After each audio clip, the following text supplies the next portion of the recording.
Hello everybody, Average Gamer here, and welcome to a quick little announcement in regards to our Satisfactory Let's Plays. So, as you can see here, I've been doing a lot of work off off camera, I guess you could say. And apparently there's been a recent update. So this recent update adds things like conveyor belt, vertical conveyor belts, which I'll actually load up.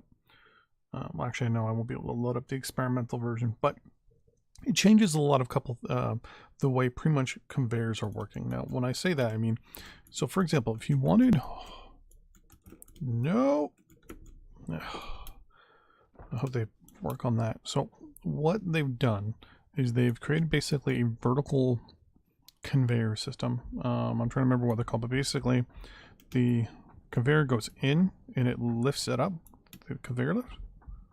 Whatever, so it goes straight up and you can then link whatever it is and then run across. So for example, the old way that you would do this would be where I'm going to show you right here. Like for example, I'm running all my screws here up this wall. They're then getting kind of combined a little bit over here, as you guys saw earlier. And this becomes useless under the new version of the game, basically, that is coming out at the end of the month. It's very revolutionary. They're also adding in things like sulfur. So like this stuff here won't be a thing anymore. Basically the thing just goes there and then it goes straight up and then comes out whichever direction you tell it to come out. Yeah, so I would have to do a lot of work just to basically get rid of all of this stuff I've done off camera. So with that in mind, what I've decided to do is at the end of the month, when the new patch comes out with quartz and sulfur, the new radar thing where you hit X, it's X or Z, it brings up a map, so they have a map out in the game. A whole bunch of other stuff that's coming out in the experimental. Mainly the lifts are the thing that I really like. With that in mind, I think I'm going to restart our the thing that we've got going on here. One of the good things about games like this that are in early build, right? You get to learn good ways to start. And to be honest with you, there's a few ways I would love to redesign this whole thing right from the beginning. I kind of came up with the idea here with a centralized location / base for all my goods to come in and get basically melted. We'll just say the word melted down. So for example, iron all comes in. Right now I think I have it just from here. It comes in, it gets smelted, gets turned into plates and rods and so on. But you can see the copper running there in the background. Oh no, wait, no, that's limestone. So what I've decided to do in the next Let's Play is to segment out the areas. By that I mean I'm going to build a specific base for every single good, and that good will only be built at that base. So for example, the area over here that we have, so we have this huge area of 7 iron, we'll call them nodes, I guess, resource nodes. All of these will transport all of their just raw ore to a specific location. Then that raw ore will be generated into, you know, our plates, our nails, or sorry, our screws, rods, etc. You know, reinforced plates, etc., etc. That will all be produced in one specific building. Any more iron that we have around our little world here across the map will be sent to this one location only, and it will still only just produce iron stuffs. Like for example, the copper vein over there, it will just produce what we need for copper stuff. So our wire and our cable. That would actually be a lot easier to set up because I think it's pretty simple. Something here, for example, will be pretty dang difficult just because the sheer numbers you're dealing with, right?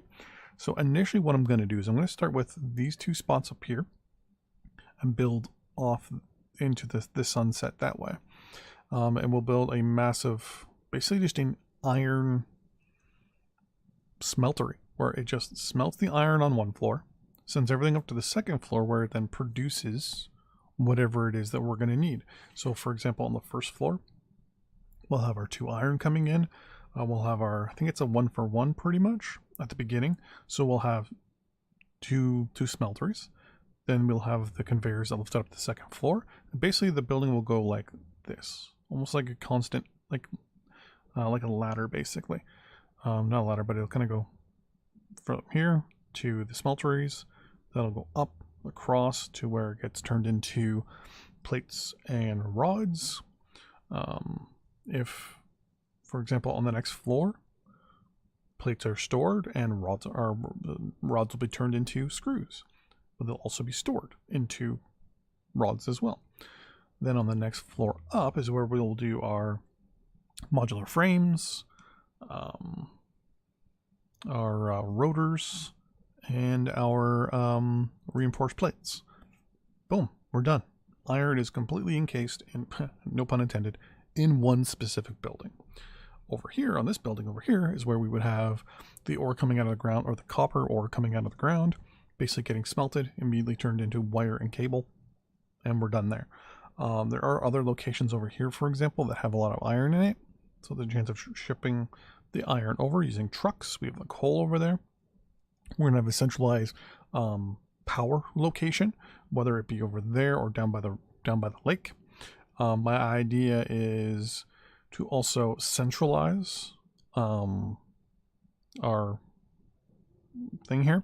So depending on where our locations are for things like the, I think it's Sathium, zinc, sulfur, and all that stuff that ended up showing up on the map when we do the scan and we look at the map and stuff like that, we'll kind of come up with a better idea. Number 2, I'm going to use these power slugs a lot more. I kind of didn't want to touch them when I first played the game because I was scared as to what they did. I thought they were, obviously a bad thing.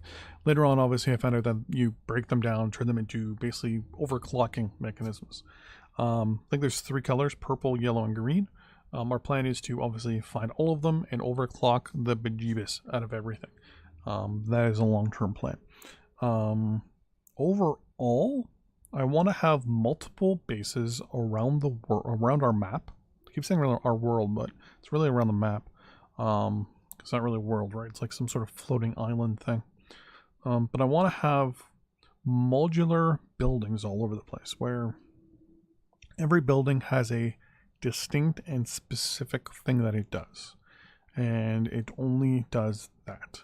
Another thing I want to do is get trucks, and the truck's job is to do pretty much one thing only, and that's to cart from location A to location B.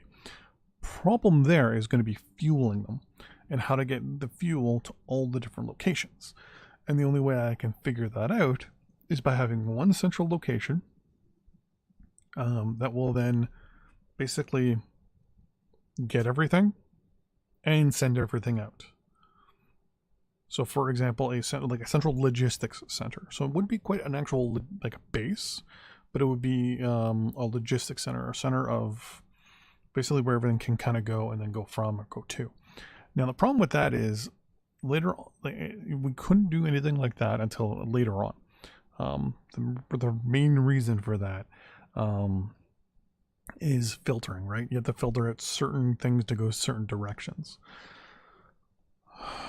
So that means depending on how many things we have and what we need, that's going to cause a little bit of more aggravation and headaches, which I'm looking forward to actually.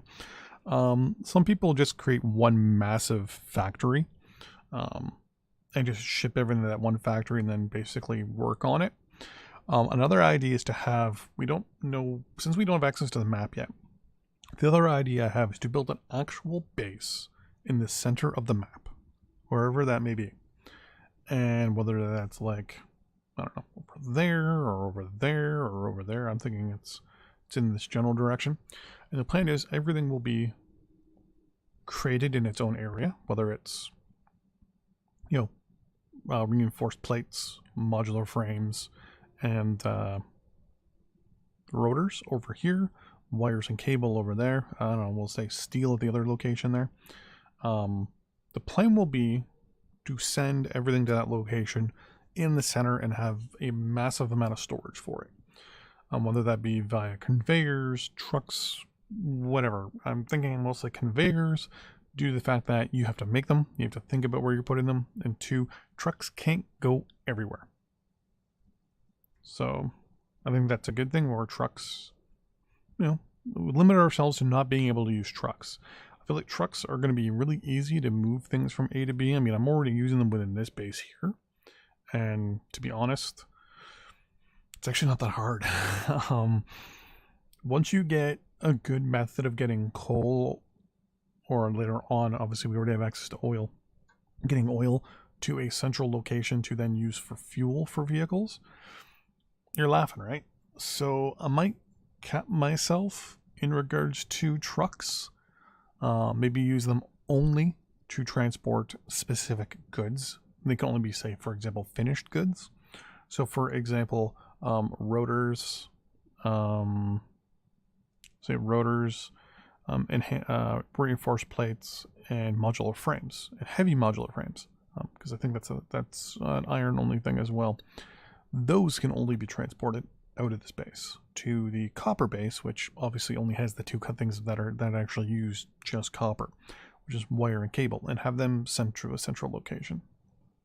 So at least there we have that centralized location where they only take finished goods only, brings it to your centralized base and just dumps it into a generic batch of basically chests and stuff like that. That's the idea I'm coming up with right now. How that works, I don't know. We'll have to figure it out as time progresses and as things work out. But that's the plan. So we're going to take a little break, so to speak. I'm still going to be playing this myself behind the scenes. I might still stream a little bit of it so I can kind of get an idea of stuff that needs to be done and all that. But overall, yeah, we'll start up an actual full-on playthrough when the next patch drops, once it's done out of the experimental branch. And we will have tons of fun with the new options in the game, hopefully. With that in mind, thanks for watching, everybody. I'll see you next time. Bye-bye.